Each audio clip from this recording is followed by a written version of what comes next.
ক্রিকেটের মাঠে এবার টাকার হাতছানি। নাজমুল হোসেনের নেতৃত্বে বাংলাদেশ যদি চ্যাম্পিয়ন ট্রফি জিততে পারে তাহলে দেশের ব্যাংকে প্রবেশ করবে কোটি কোটি টাকার এক সুবর্ণ সুযোগ। আজকের এই ভিডিওতে আমরা বিশ্লেষণ করব কিভাবে চ্যাম্পিয়ন্স ট্রফির প্রাইজ মানি আপনার প্রিয় দলকে অর্থনৈতিক ও কৌশলগত দিক থেকে এক নতুন উচ্চতায় নিয়ে যেতে পারে। ধরুন বাংলাদেশ চ্যাম্পিয়ন্স ট্রফি জিতে যায়, এক্ষেত্রে টিমটি পাবে $22,40,000। হিসেব করে বললে এটার মূল্য দাঁড়ায় প্রায় 27,06,46,424 টাকা। এখানে শুধু বিজয়ের কথাই নয়, কারণ ফাইনালে হেরে গেলেও দল পাবে বিজয়ী দলের অর্ধেক অর্থাৎ $11,20,000, আর সেমিফাইনালে বাদ পড়া দুইটি দলের জন্য নির্ধারিত হয়েছে $5,60,000 করে। এছাড়াও গ্রুপ পর্যায়ে প্রতিটি জয়ের জন্য পাবে $34,000 এবং টুর্নামেন্টে অংশগ্রহণ করলেও পাওয়া যাচ্ছে একটি নিশ্চিত ইনকাম $1,25,000। এই প্রাইজ মানির রেকর্ড শুধু টাকার হিসাব নয়, বরং দেশের ক্রিকেটে বিনিয়োগ ও প্রস্তুতির এক নতুন দিগন্ত উন্মোচন করছে। দেশের অর্থনৈতিক যাই হোক না কেন, ক্রিকেটের টাকা এবং বড় টাকার সম্ভাবনা থাকতেই পারে দলের মানসিকতা, কৌশলগত পরিকল্পনা ও প্রস্তুতির উপর গভীর প্রভাব। প্রাইজ মানির বৃদ্ধি 2017 সাল থেকে এবার প্রাইজ মানি 53% বেড়ে গেছে, যা স্পষ্টই দেখায় ক্রিকেটে এখন আর শুধুই খেলার মাধ্যম নয়, বরং একটি ব্যবসায়িক ক্ষেত্র হিসেবেও দাঁড়িয়েছে।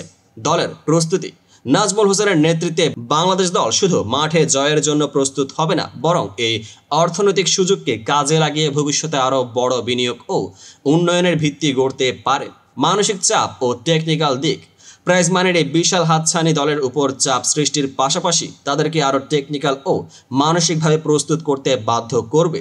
এদিকে মানুষ বলছে টাকার হিসাবটা যত বড় চাপটাও ততই বড়, কিন্তু আমরা জানি বড় চাপের সামনে বড় জয় লুকিয়ে থাকে। এই টুর্নামেন্টে শুধুমাত্র চ্যাম্পিয়ন দলই নয়, অন্যান্য প্রতিযোগী দলগুলোর জন্য আয় নিশ্চিত করা হয়েছে। গ্রুপ পর্যায়ে জয় প্রতিটি জয়ের জন্য $34,000, যেখানে বাংলাদেশ ভারতের পাকিস্তান ও নিউজিল্যান্ডের বিপক্ষে লড়বে। পঞ্চম ও ষষ্ঠ স্থান এগুলো পাবে $3,50,000 করে, আর সপ্তম ও অষ্টম স্থান পাবে $1,40,000 করে। এছাড়া টুর্নামেন্টে অংশগ্রহণের জন্য প্রত্যেক দলকে দেওয়া হবে $1,25,000। এই হিসাবগুলো দেখায় শুধু বিজয়ী দলের জন্য নয়, অন্য প্রতিপক্ষের ক্ষেত্রেও রয়েছে একটা আর্থিক প্রণোদনা, যা ম্যাচের গুরুত্বকে আরও দ্বিগুণ করে তোলে।